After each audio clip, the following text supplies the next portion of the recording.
Hey y'all, this is David, the Georgia photographer. Today I have an air conditioner. That's a big update. That's got my ham shack slash photography studio, whatever you want to call it, like more tolerable. We'll go down this rabbit hole right away because I've got stuff I want to talk about tonight. But that thing has been a long time in the coming. I've been kind of kicking the can down the road, just trying to figure out a cheaper and less intrusive way of doing that. But I've got a fan over here I've ran for a while, and I tried to get the AC sorted out. The AC in my house isn't balanced, and it's just a messed up system all around. And I think a lot of houses are like this. Ron's in the house.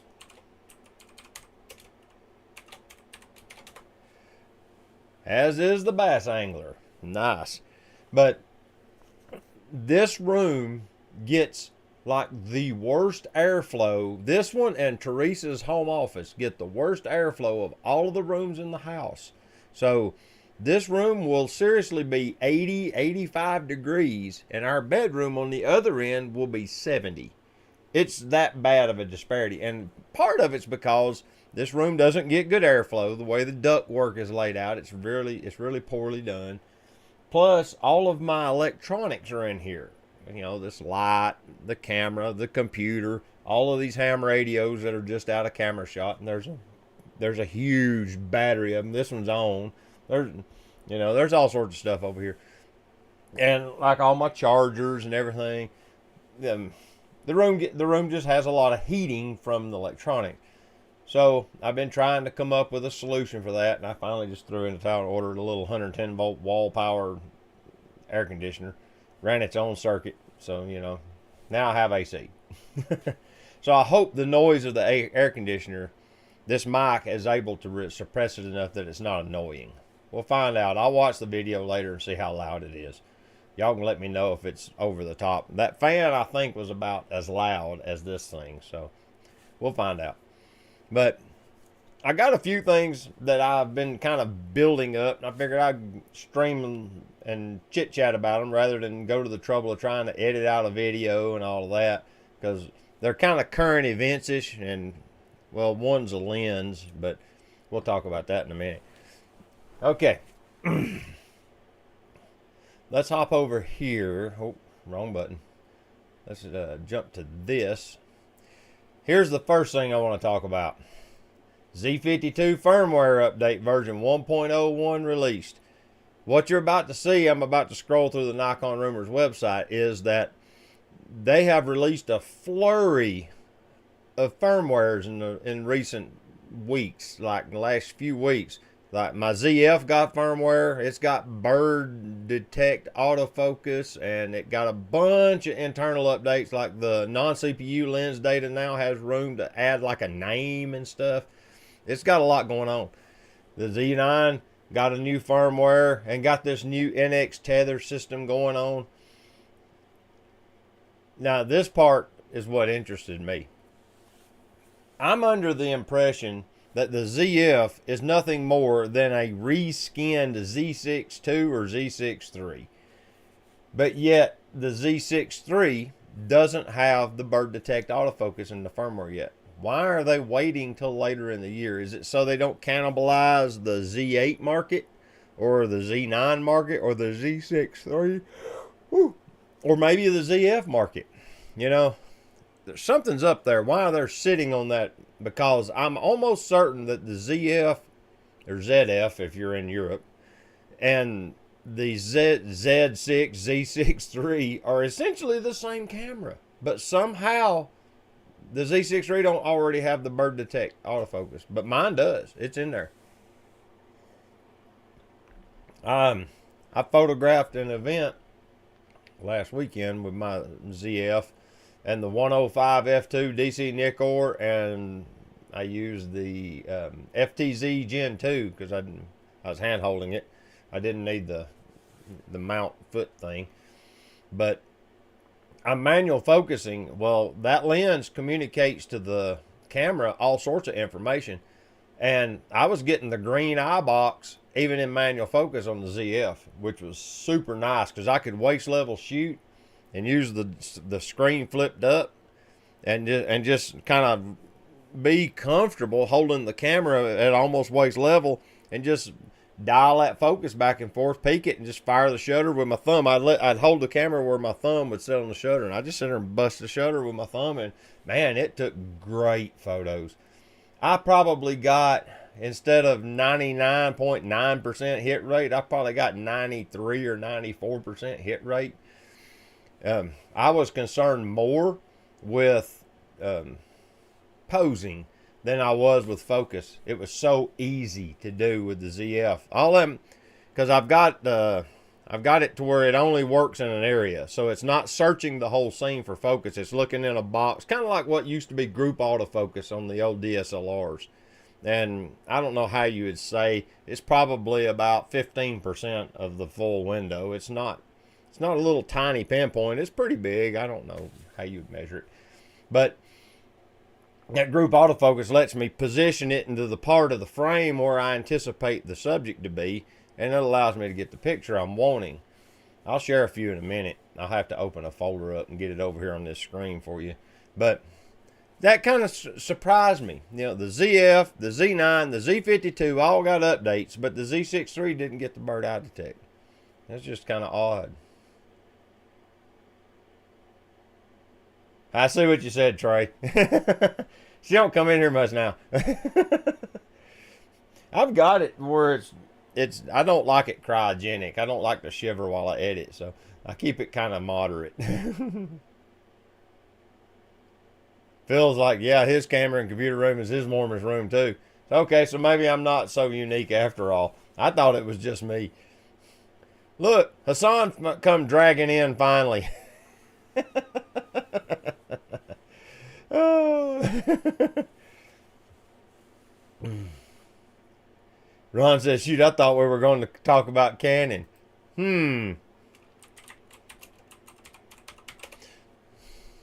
Surely, yep, they have one too. Let's see what they're doing. Oh, look, their webpage looks different. Service live, Canon service live for camera and lens updates. Firmware notice for the C500. That's a Cine camera. Sony price increase coming to Canon USA. Who could have guessed that one? Let's see here. RF. This does interest me, even though it's not Canon, even though it's on Canon Rumors. This is a cool idea. It shoots vertical. They've turned the sensor vertical in it for whatever reason. I think they're trying to like break into one of that little Pentax camera that does half frame. But this one's digital. I thought that's really bizarre. Here we are talking about Canon.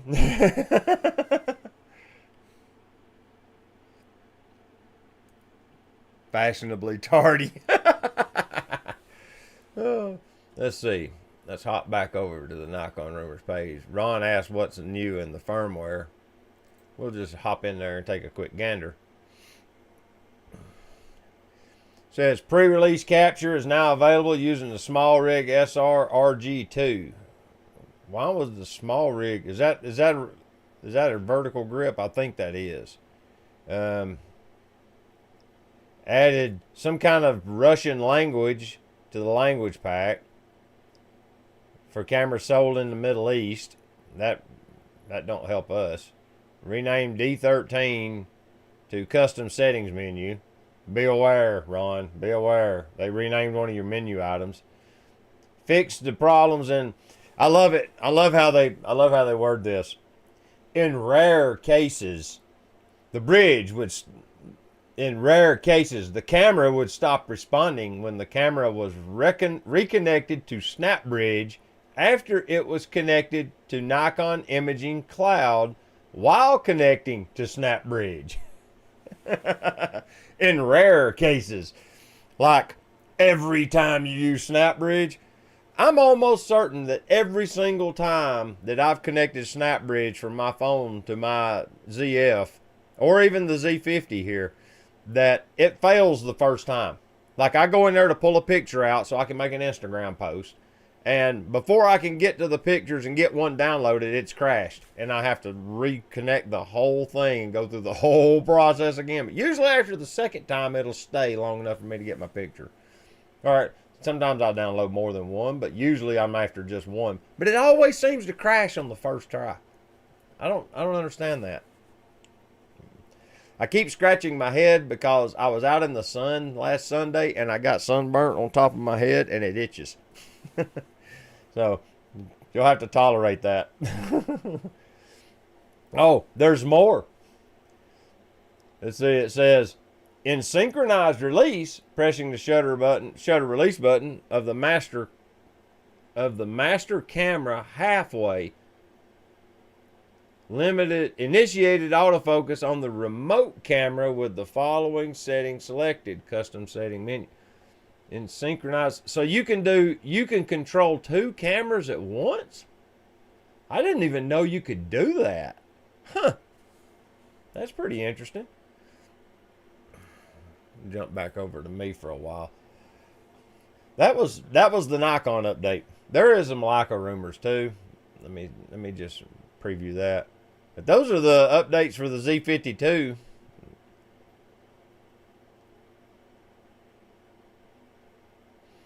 Leica's selling more M's. It was like some kind of 70th anniversary edition.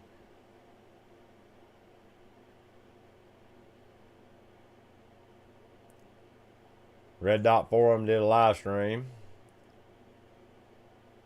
L mount lenses from 7 Artisans. And the M11 is discontinued. You know what that means. M12's coming. Anyway.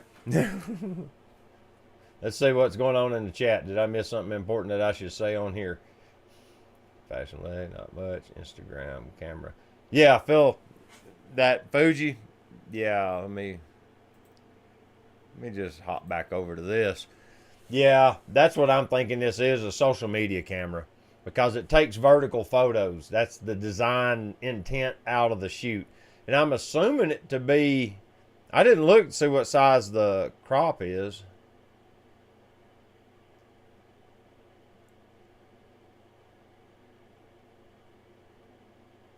It doesn't say what size the sensor. Oh, it's got a 1-inch sensor. There it is.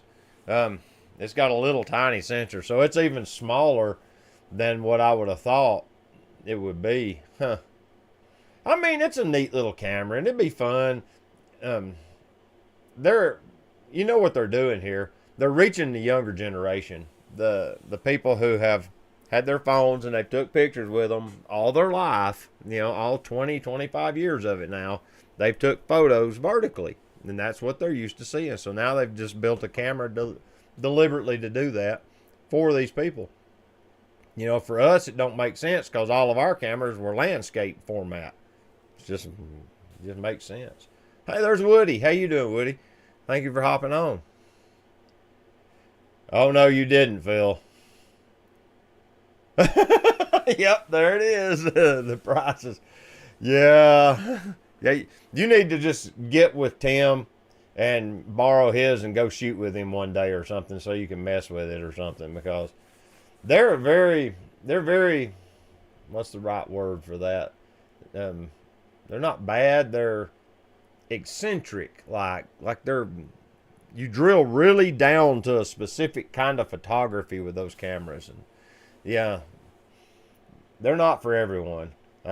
I looked at them briefly, but that just didn't super appeal to me. I like the idea of the 43mm variant. That'd be a great travel camera because the lens is attached, so you don't have to worry about dust on the sensor. At least I don't think you do. And it's a good focal length for travel photography, if you want to photograph the family or whatever. And it's got a really nice sensor, really nice glass. It's going to take beautiful photos. I don't know how the power management is on the battery life, because the Qs are made different from the SL2s, the SLs. The SLs have pretty bad battery life. That's one of the reasons I don't travel with it. That, and it's heavy, which the Qs I don't think are quite as heavy. But yeah, those things are crazy expensive. They have a loyal following. People that shoot them, they love them. I don't know. I don't know why, but they do.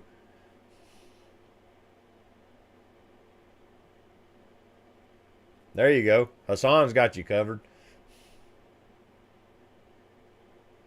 Lumix S9 with a Sigma 45 f2.8 is the poor man's Leica. I always thought Fuji's cameras was the poor man's Leica. Let's see.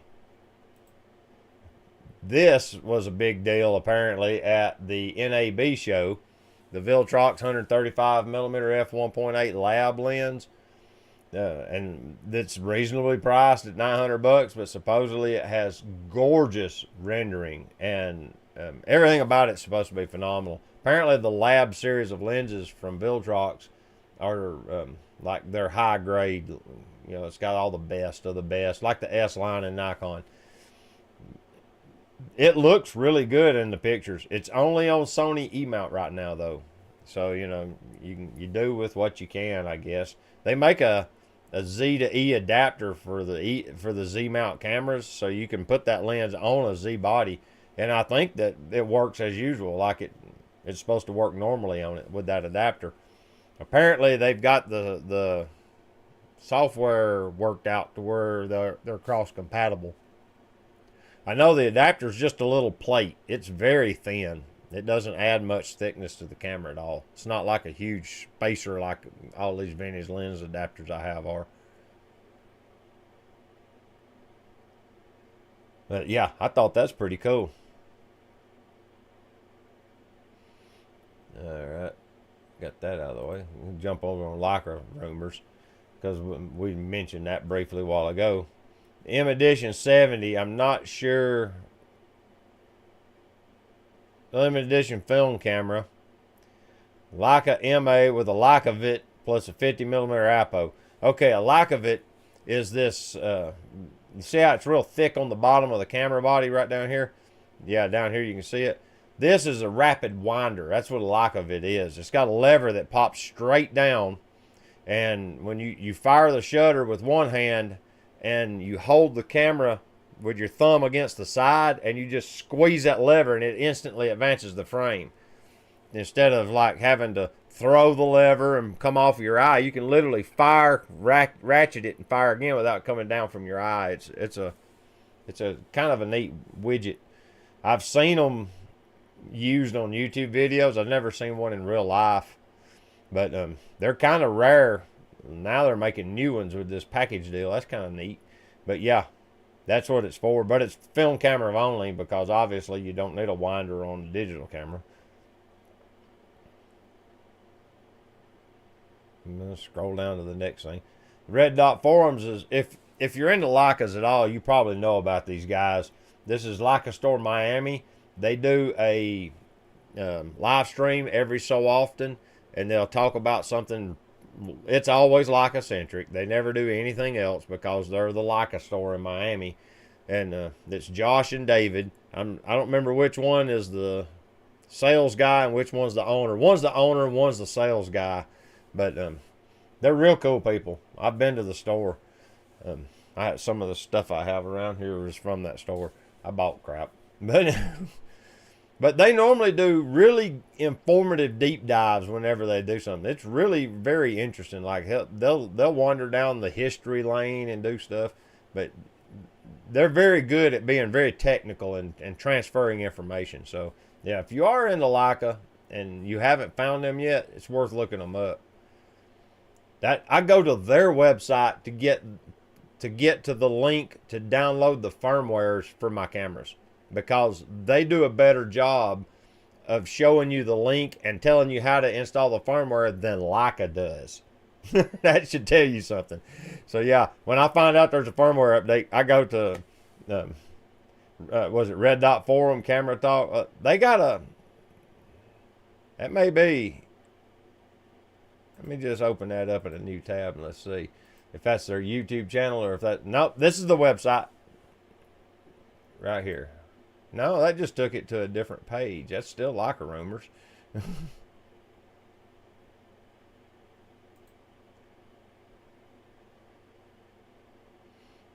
That's just recirculating me back to their website over and over.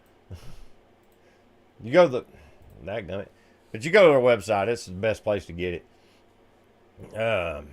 7 Artisans announced the 51.8. The M11 being discontinued. That's their flagship M camera. That just tells you the M12's coming. Because they sell tons of these M11s. People love that thing. And it's ludicrously expensive. Like, I'm pretty sure it costs more than the SL2. And the SL2 is ludicrous. So, yeah, it might be going plaid if you get that reference. The new 75mm f2 lens for L mounts available for pre-order. That means it'll be autofocus. That'll be a cool lens. It's a little long. I don't know if I would be super into it. It'd be a decent portrait lens. 75mm f2 is going to give you some decent background blur.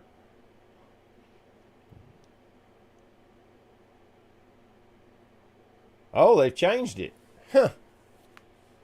Well, mine's not the aspheric. Mine's the Apo. I think it's aspheric too. I need to get the camera and look. Wonder what they'd really changed about it.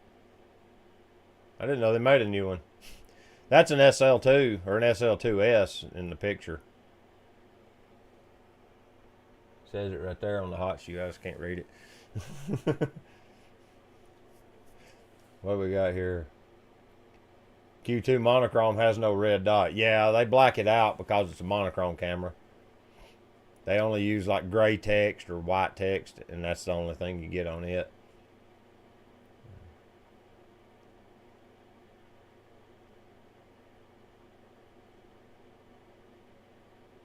Yeah, I'm going to go ahead and let you know, Hassan. Phil ain't worried about Leica colors. That ain't why he's after one. He's after one probably because he's interested in the idea of monochrome photography. A dedicated camera like that. Because that's what Tim bought it for, I'm pretty sure. It was he wanted to explore monochrome photography and be very deliberate in it. But Phil has never been worried about Leica colors that I'm aware of. He can speak for himself in the comments, but I'm pretty sure he don't care.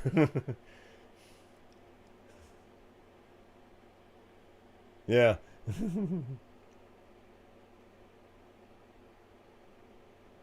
Oh, wow. You already have it. Okay. Yeah, we need to link up and I'll walk around with that one day then.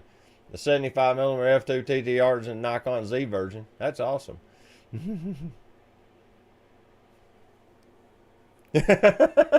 Woody's over here roasting Phil now in the comments.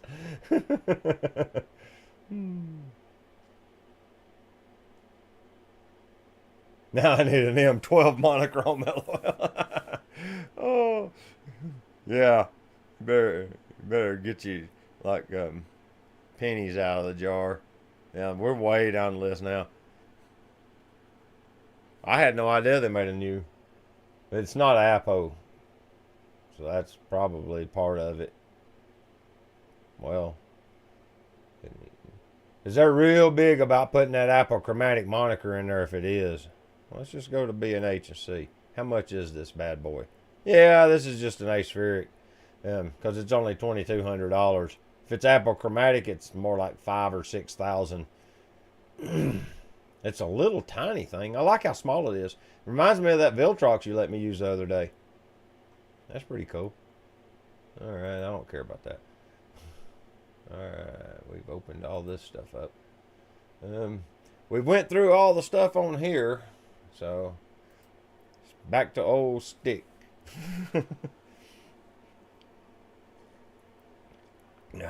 Much better. Okay. I have OBS over here, so I'm checking my framing before I come back to you guys. This is a Pentax 55mm f1.8 lens, okay? Yeah. That's the lens retaining ring that has the information data on it. This is the aperture mechanism and body, which is in surprisingly good shape. Keep that in mind. The front lens housing with the intermediate elements assembly. Front lens element retaining ring. Now, we're down to the lens element. Okay. I got the lens element out of it because it had some fungus growing on the corner. And I did Carmine Taverna's trick of, I bought one of these deals that the fingernail people use to cure the special fingernail polish, the UV light. And I put the lens under it for several days. It only runs for a few minutes at a time on that thing. It's got some kind of weird timer on it. But I would come in, I'd run it, and I'd run it, and I'd run it. And for several days, it sat under that thing, and I just keep hitting it with that ultraviolet radiation. And finally, I got to looking at it, and it looked different. It looked like I had killed it. So I thought, okay, I'll take it down to the machine shop. I've got those rubber cups that you unscrew this stuff with. That's why this ring doesn't have any damage on it. It's not even scratched. And I've got the special spanners. They're like it's like a bar with two rods that have set screws that lock it in location and special inserts so that you can remove these keyed lock rings without damaging them. That's why that's not damaged. So I got the element out and I cleaned it. It come out beautiful.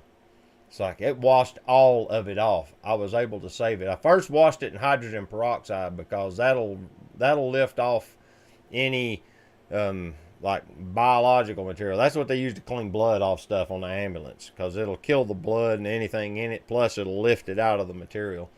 So then I cleaned it with 90% rubbing alcohol after that, and I go to put it back together.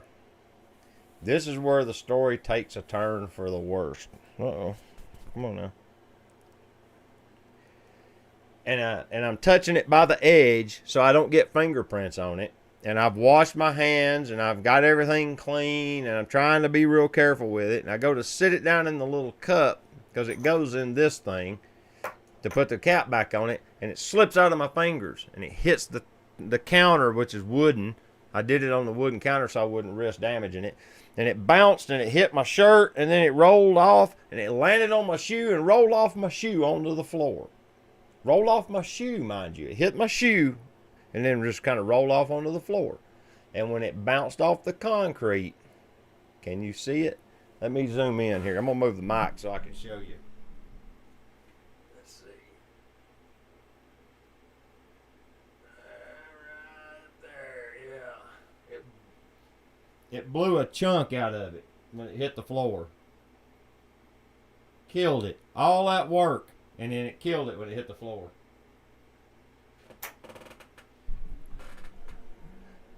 Let me focus me back in. Wrong way. That looks to be pretty good there, doesn't it? It's pretty sharp. Yeah, that's too far. That's right there. Cautionary tale.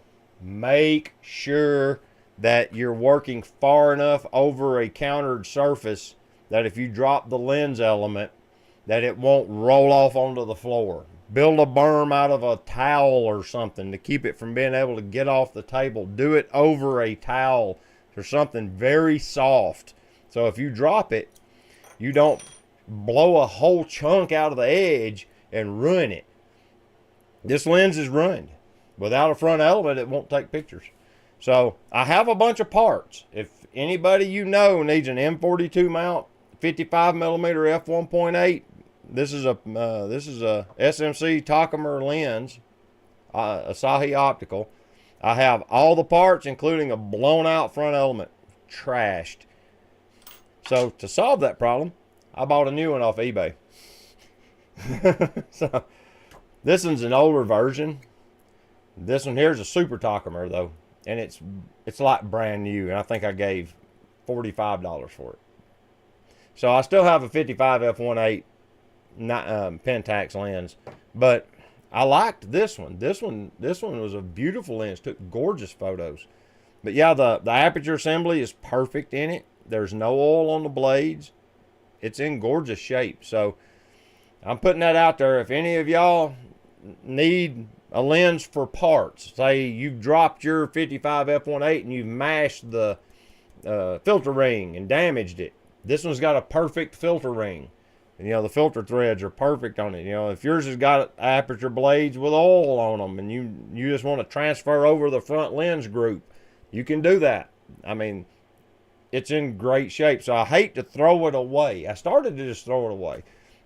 But I thought I'm going to stream it first and see if I can find somebody that might need it. So if you reach out to me, go to my website, davidsailors.com, and there's a contact me page. Contact me through that page. It'll land in my email. And, I'll mail it to you. Short of having to mail it overseas. If I mail it overseas, I'll need you to pick up the freight. But I'll mail it domestic. Just give me an address. Because it's not much to send something in the U.S. internally. But, yeah, that hurt my feelings right there. Hit my shoe. I thought I was saved. Rolled off, and it just rolled off that far and blew a big old chunk out of the lens and ruined it. Just made me sick. And I had it cleaned.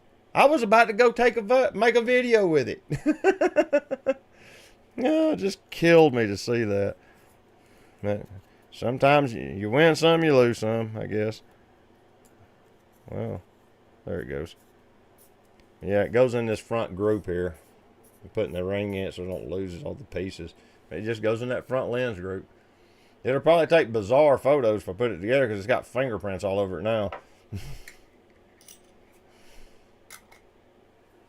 Yeah.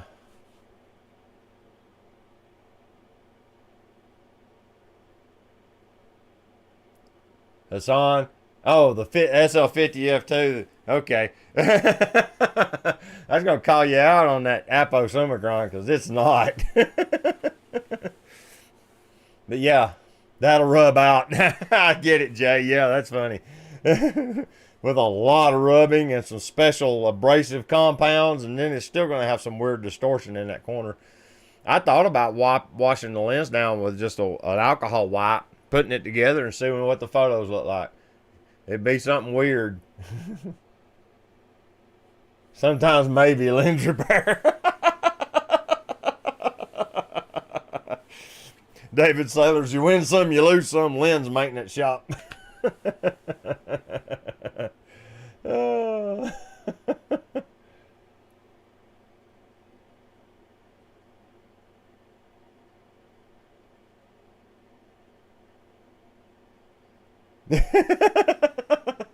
Trey, no, I'm not going to get a screwdriver stuck in it. I bought the tools to do them right with after that debacle.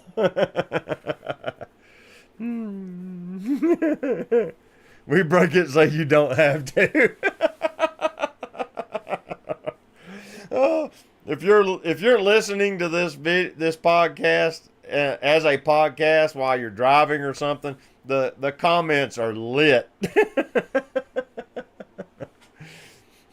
Hassan says, David Sailor, sometimes maybe lens repair. Then he says, David Sailor's lens repair. We break it so you don't have to.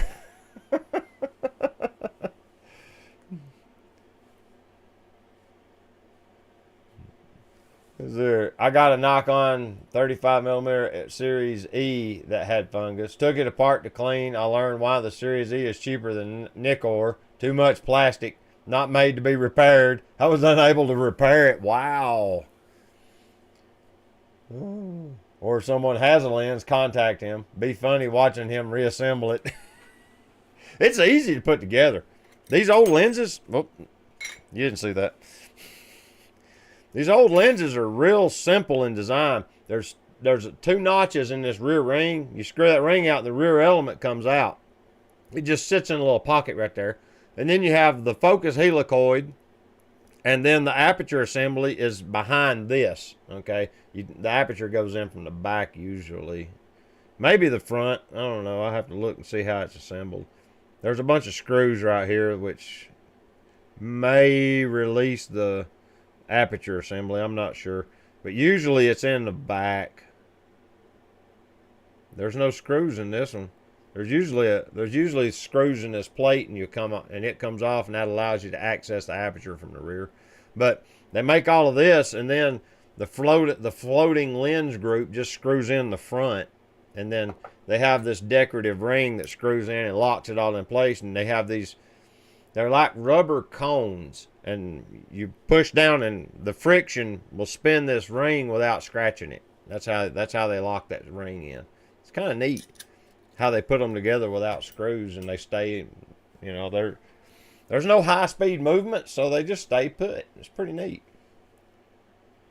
Trey's like, hold on, I'm going to try something. I'm wearing my lucky boots. Wasn't so lucky that day. Hey, Albert's in the house. How you doing, Albert? Oh, we were just talking about me killing this lens when I dropped the lens element and blew a chunk out of it. It was sad, really sad day. Really sad. Let me put all these pieces anatomically correct back in here. It even has your choice of Asahi Pentax or Honeywell Pentax lens cap. I have a bunch of these. They're friction fit. They just slip over. But I think I got some Honeywell Pentax lenses too. I'm not sure. But let's see. What else did I have? Oh yeah. I've been using these lacy yeah.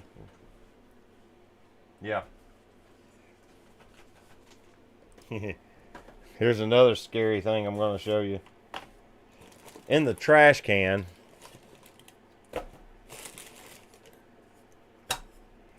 alright.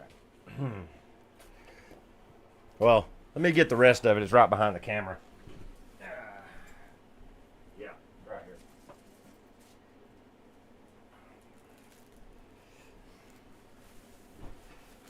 If you've made YouTube videos for more than about 5 minutes, then you recognize this.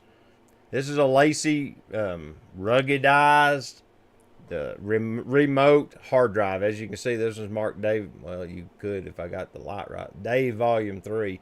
The reason it is, that's the third one in the ones I used while I was making YouTube content. And they're just literally numbered. I'm on 5 right now, and I'm about to start. I'm closing in on the end of life on 5, and I'm about to start on number 6. If you'll notice, it's not a Lacy, it's a Toshiba. That's because this is a solid state drive, to where these are actual mechanical spinning disc hard drives. Well, with anything mechanical, there's more chance of failure. Volume 3 failed. You notice that one said Volume 3. It's dying too. If you'll notice, there's the rubber cage off of it. Okay, it just peels off. Then if you take some screws out of it, the actual aluminum chassis comes off, leaving this tray with this weird USB connector for hard drives. On the other side, they have what this little circuit board I think is called is a USB to SATA bridge. It converts the data somehow from the hard drive data to the USB data so that the computer can read it through a USB port. Behind that is just a regular old, I've got it in a Ziploc bag so I can keep dust out of it. It's a regular old mini hard drive. That's all it is. And this one, I took it apart because it wouldn't read, the computer wouldn't detect it. And I've figured out over the years with all the shop computers is that usually the hard drive is okay. It's the SATA bridge circuit is what fails. So I pulled this apart. I've got a widget down in the machine shop I bought years ago that has 3 different connections on a little block, and you plug the hard drive into the one that it fits, and then it has a power cord to power the hard drive with, and then it has a USB cable to feed the data to the computer, and it allows you to connect an old hard drive as an external hard drive to any computer. So I plugged it in like that, and lo and behold, it spooled right up, and I was able to read it. So I immediately copied the whole thing, because it's 4 terabyte, to this 4 terabyte M.2 drive. That's 4 terabytes now. But that's now volume 3. I copied it all to there. But yeah, if you got these lacy drives and one dies, it's not necessarily dead yet. you can access the data usually if you'll just take it apart and take the drive out. And then, like I said, you can get them things from Amazon. They're not very much. I don't remember what it's called, but yeah, it allows you to plug it into the computer and then pull the data off of it. And then, you know, if it's dying or if it's got a problem, you can get to this data and save it to a new hard drive. So that's what I've done. I spent a couple of days because my adapter is really old. I think it's USB 2. So it was doing 10 megabit data speeds. When you move 4 terabytes at 10 megabits per second, it moves very slowly. Like, it took days to copy this hard drive. But it was only because the read-write rate of this connection was real slow. The M.2 is blinding fast.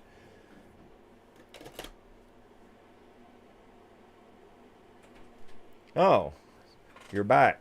I came home. I'm on live stream. Teresa's here. I came home finally. Yeah. She's been at church. I went to yoga in church. Yeah. I didn't know you went to yoga too. Good night. I'm going to take it back. All right. Yeah. There she is. Wave at the camera. I can't see where. Oh. They're right there. See them? You wait just a second. You'll see. Somebody will say hi. Either Hassan or Bass Angler 1. See, there it is. Okay.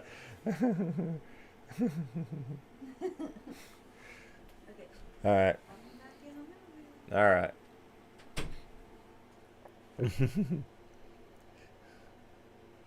Let's see.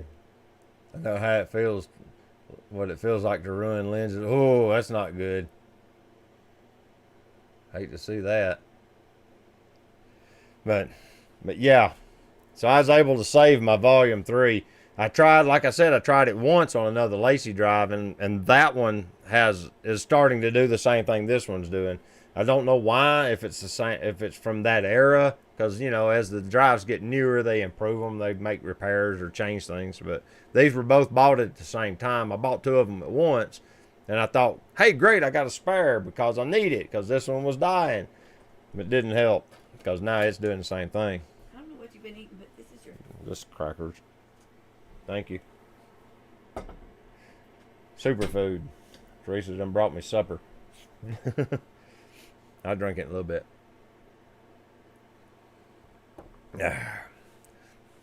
But yeah, the next one's going to be, I haven't even opened it yet. I still have probably 2 or 3 months left on the other one, but I always try to get the new one, have it ready so that when I get down to, I normally leave 400 megabytes or gigabytes, I mean.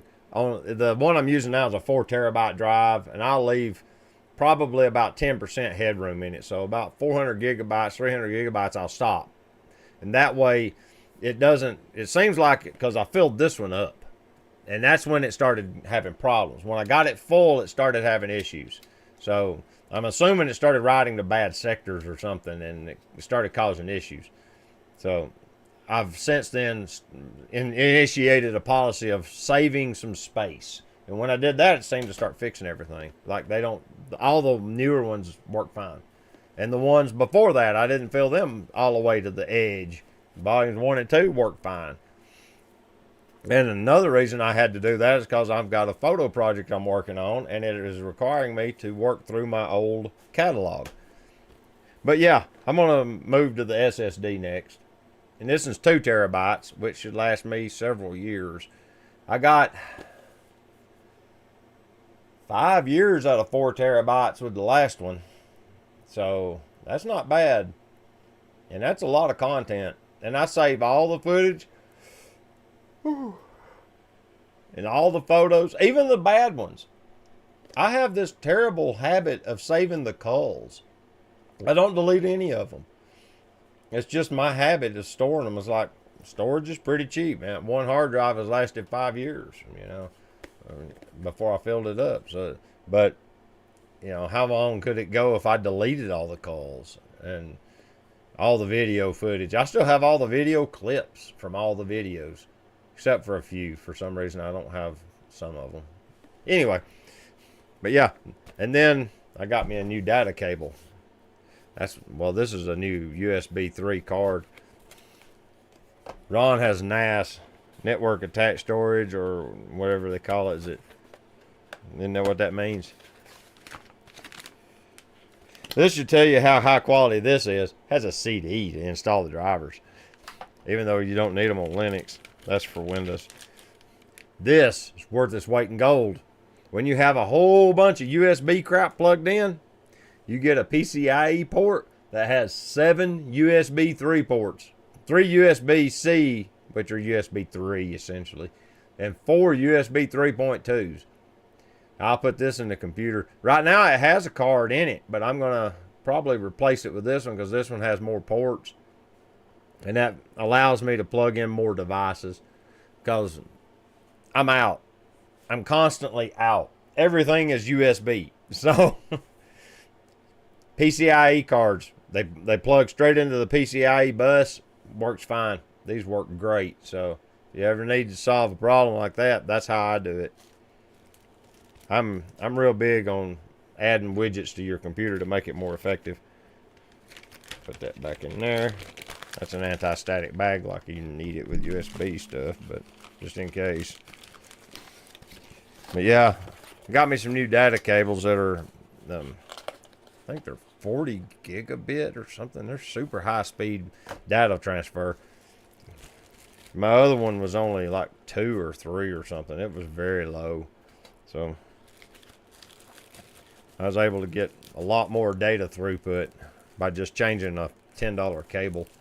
But yeah, I wanted to share that with you about the hard drive. So all of this I'm throwing away. I don't even want this shell.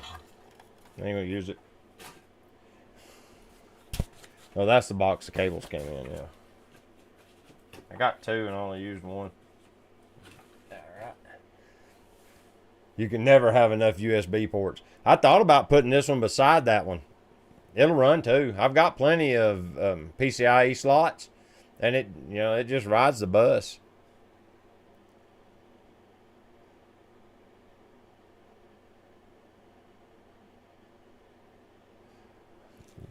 Oh, okay. Let me look and see.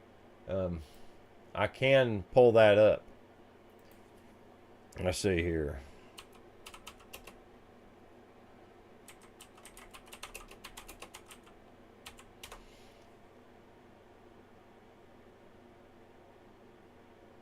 I'm close. My first try. Yeah, there we go. This thing. They're not very expensive. All right, let me move this over to here. Now I'll get my OBS back. There's that. Get my chat window back. There we go. Pop it back over. This thing. This is not the exact. Mine's old. I've had mine for several years now, like I said. But it looks very similar to this one. But yeah, what do they call it? IDE and SATA adapter for external hard drive reader, ultra recovery converter. It's just a hard drive converter to convert it from SATA to USB. So you can plug an old hard drive into your computer without having to take your computer apart and install it. But yeah, mine looks exactly like that. So for, like I said, it's just older. I think it has a toggle switch. Mine does. To power it. Well, come on now. Yeah, there it is. The power switch to power it on off. It's probably the same version, just newer. Because this one's USB 3.0. That's it. And they're $20. Yeah.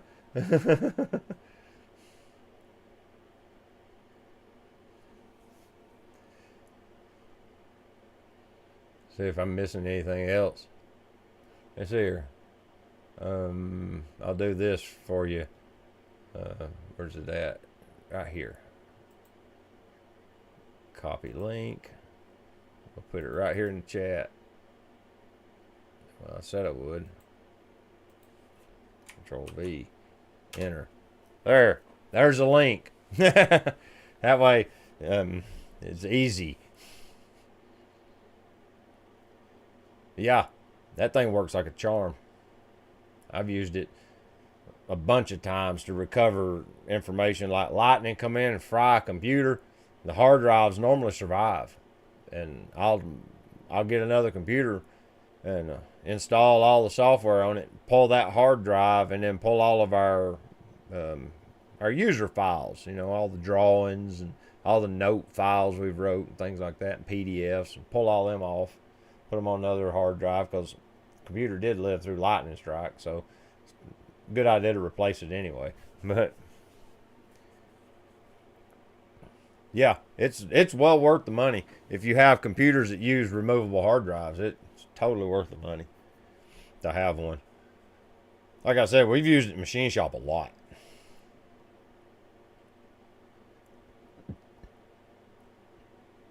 Trying to make sure I didn't miss something. I had a whole list of stuff. I think we talked about it all. The hard drives, the broken lens that made me super sad. Like I said, if y'all know anybody that's wanting one, or got one that needs some parts, I'll give it to them. Because the odds of me finding one, LMR 400 now, wow, dude, that ain't cheap.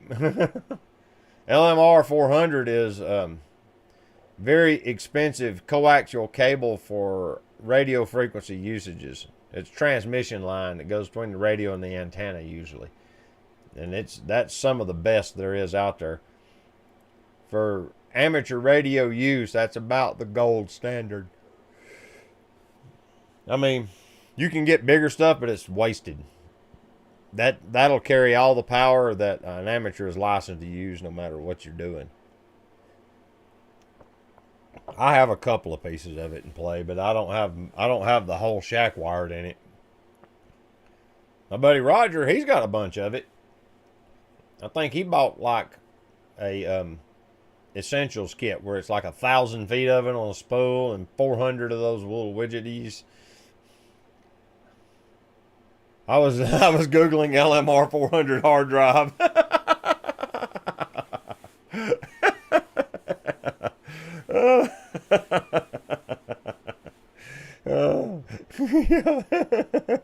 What kind of hard drive is that?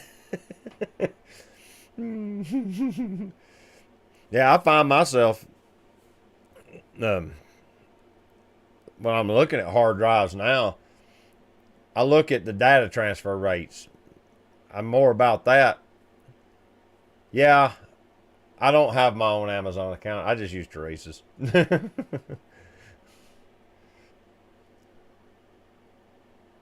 Cable drive for the win.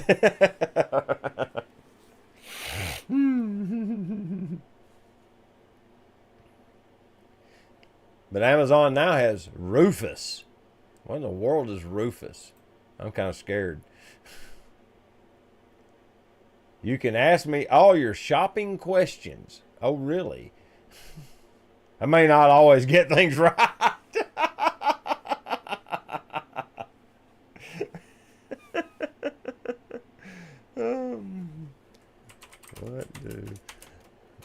Come on, type better.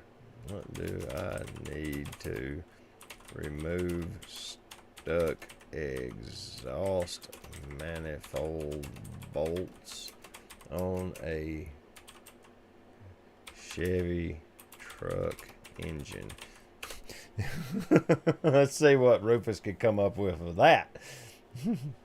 Removing your stuck exhaust manifold bolts on a Chevy truck engine can be challenging.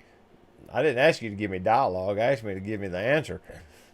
But with the right tools and techniques, it can be done effectively. Here are some options. Exhaust manifold bolt extractors. That's for once you've done broke the bolts. Impact wrenches, so you can break the bolts. What else? Penetrating oil. There you go. Now we're getting somewhere. Heat. Yeah. Usually a torch is the magic. Use a propane torch or similar to expand the bolt and loosen its grip in the manifold. Bolt breakers. You just use a socket. That'll break the bolt. Manifold spreaders. If the manifold is stuck due to corrosion or expansion, a manifold spreader can help separate it. I'm kind of thinking that's a lie. They got parts for everything except the manifold spreader, which I'm pretty sure is bogus. it guessed. It did pretty good. I gotta give it credit. Oh, okay. That's funny. Ask her how to remove fungus without breaking the front element.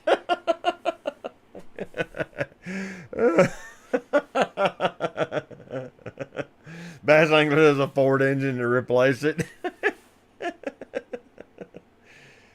We have went down the rabbit hole, haven't we? Dear Lord. Okay. Let's see here. It's 9:30. How long have we been streaming? We ain't even went an hour today. Wow. That's unusual. Oh, I was going to share a couple of photos with you. Let me get my photo album-y thing going here. Let's see. I write blog posts on amateur radio blog. I'll just show you this for a second here. These are the photos that are going in the blog post. As random as that looks, that's the pictures I need to tell the story that I'm going to tell with that blog post. It's just bizarre. When I look at it like a group like that, it just to look at the pictures, it don't make sense. But let's see. Oh, went the wrong way. There we go.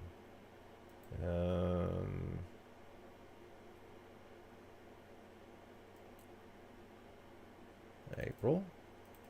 Whole day singing. Okay. Yeah. Let me go back to this.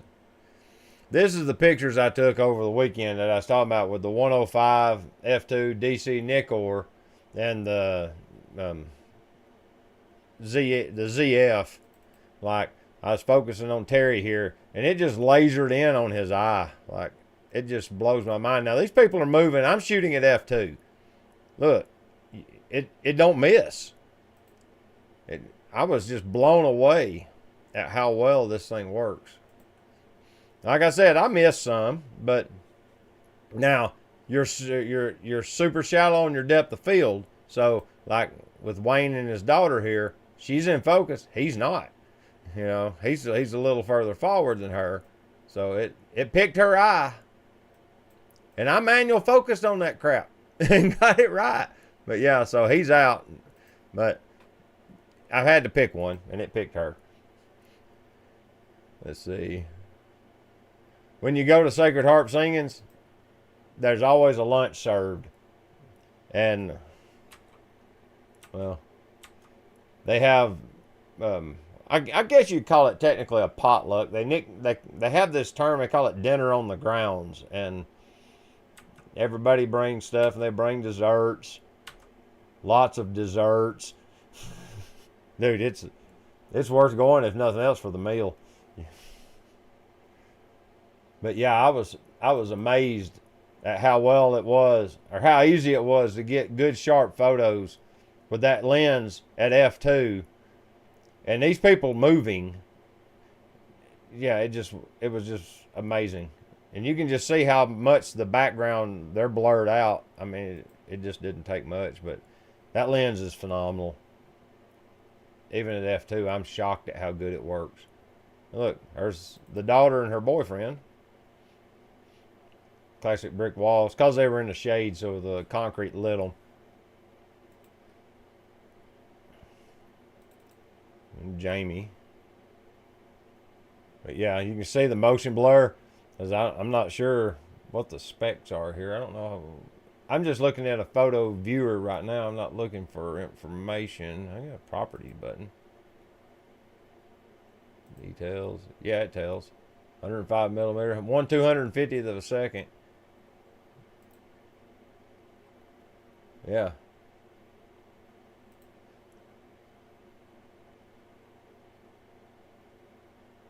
Yeah, it just, I can never understand why this lens fell out of favor when it takes such stunning photos.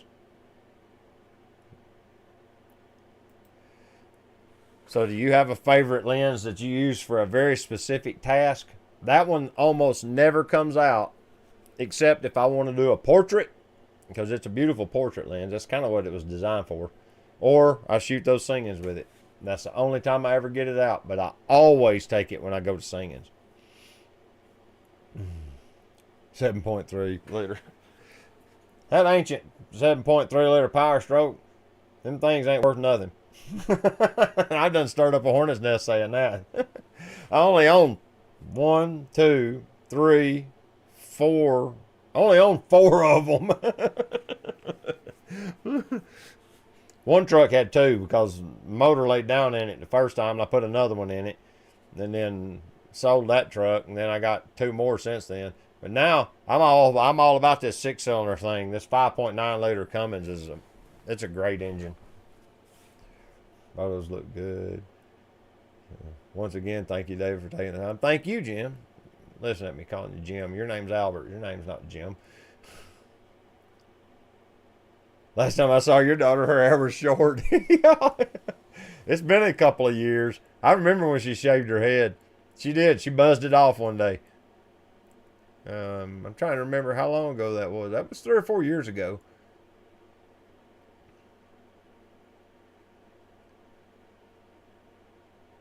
Hey, I'm going to jump back over to this again for a second. Oops, there, I put me in the corner. This picture here, this is a World War II veteran. He's 98. He turns 99 in like 2 weeks. And he drove himself to the church. That's his daughter next to him. That's it. His name is Lloyd Ivy. Nicest man you'll ever meet. But he was actually stationed on Oahu shortly after the Pearl Harbor happened. He was sent over as reinforcements. He was there as they cleaned up the ships and everything. He remembers it all. Dude's awesome.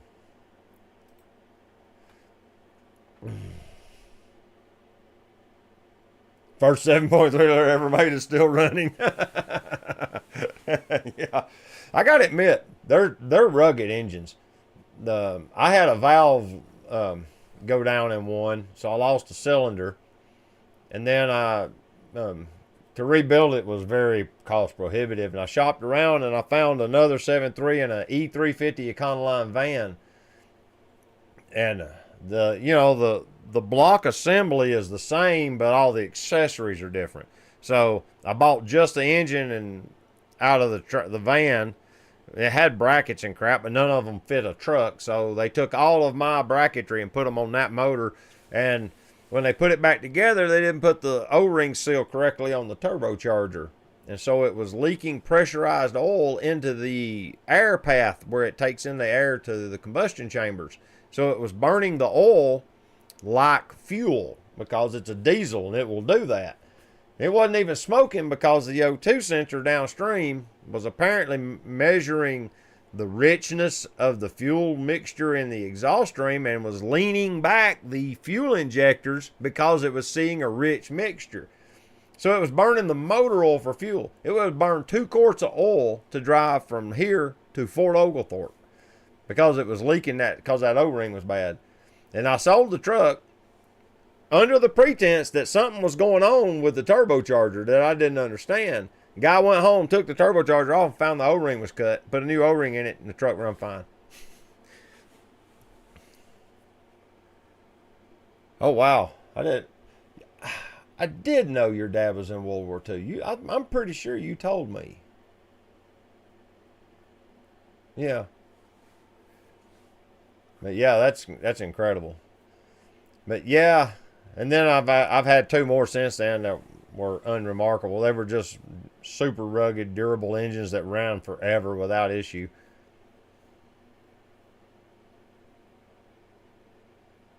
He would have been 15 in 1942. Back then they lied and lied to the recruiters. He was stationed on Oahu shortly after the war. He's got pictures. He looked really young in the photos. It wouldn't surprise me at all.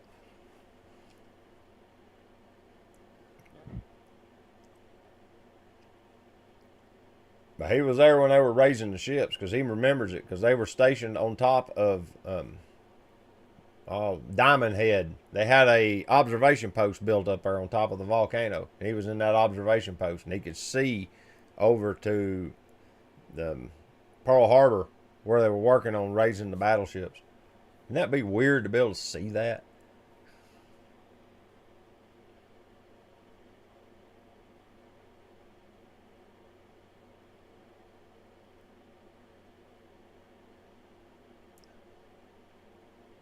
Good night. AirPods are dead. Good night, Ron.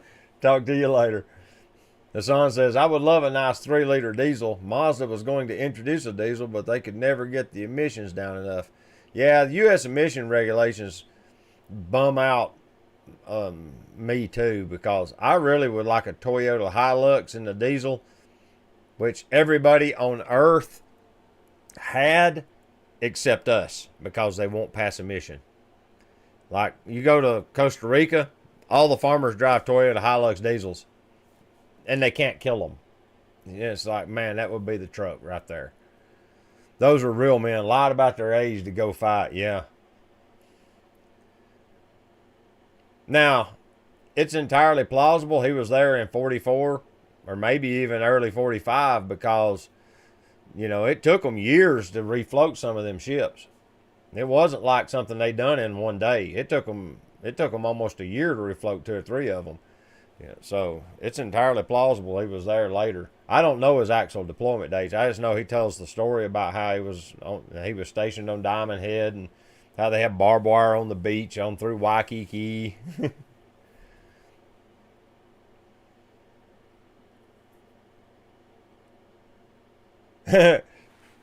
Wow.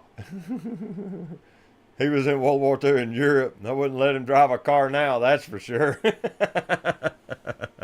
Oh, wow.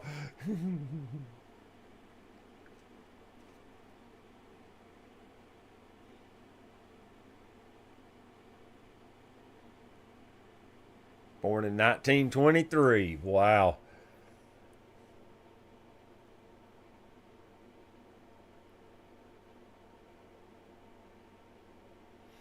It's hard to understand someone being that old. You know, the things that they've seen in their life. You know, if you start having cognitive memories at 5 or 6 years old, okay, your dad's born in 23. He's old enough to remember the stock market crash of 29, the Great Depression in its entirety. World War I was something the adults talked about regularly. World War II in its entirety. The Korean War, the Vietnam War, whatever happened in the late 80s and the 2000s, because there was a war in there too, you know, and then yeah, he saw a lot. He saw the invention of all sorts of things that didn't exist before he was alive, like stuff we take for granted. Just think about it. Just all sorts of things. Which in the 20s, there was a lot of electric appliances, believe it or not. They were super dangerous, most of them, but they existed. But still, there would be so many things that, like the invention of the computer from the beginning, the invention of the transistor happened after he was born. You know? That's incredible. Just to think of that.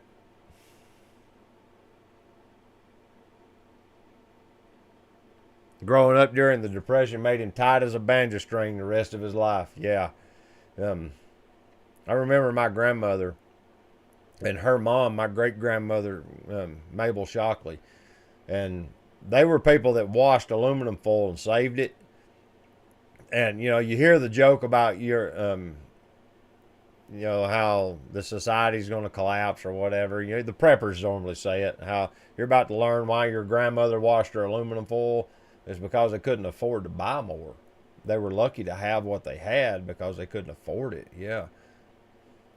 And they did it all without a smartphone. Yeah.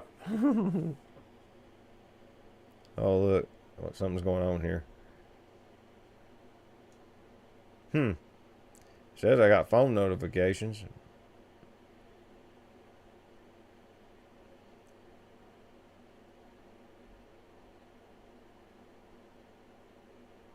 Oh, phone call. It was voicemail. But all right. But yeah.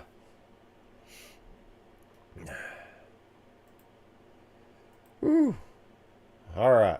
I'm gonna sign off here and go talk to Teresa a little while. Maybe watch a little TV. We've got none of this. We've been binging Dr. Quinn, Medicine Woman. Strange as that is, we got all these DVDs from back in the day because Teresa used to watch it. She loved it, and now we've got them out and we've been watching them, and now we're kind of hooked again on the whole storyline. But Phil's gonna get up early and go look for warblers. Enjoyed the stream. Good night, Phil. Good luck on your search tomorrow. I may go do some photography, but I haven't settled on what I'm gonna do yet. It'll probably involve this 55 f1.8 Pentax lens, though. That's the plan, at least. But yeah, if y'all guys have any questions, like I said earlier on, you can email me. If you go to my website, davidsailors.com, there's a contact me page. If you're not already someone, like most of the people in the chat are kindly in my inner circle, and they already have my contact information. But if you don't, you can get in touch with me that way. There's a contact me page, and I'll write you back. But until then, you get your camera out and go take a picture with it, all right? We'll see y'all later. Bye-bye. Now I got to turn the stream off now that I've said all that. Y'all have a good evening. See y'all.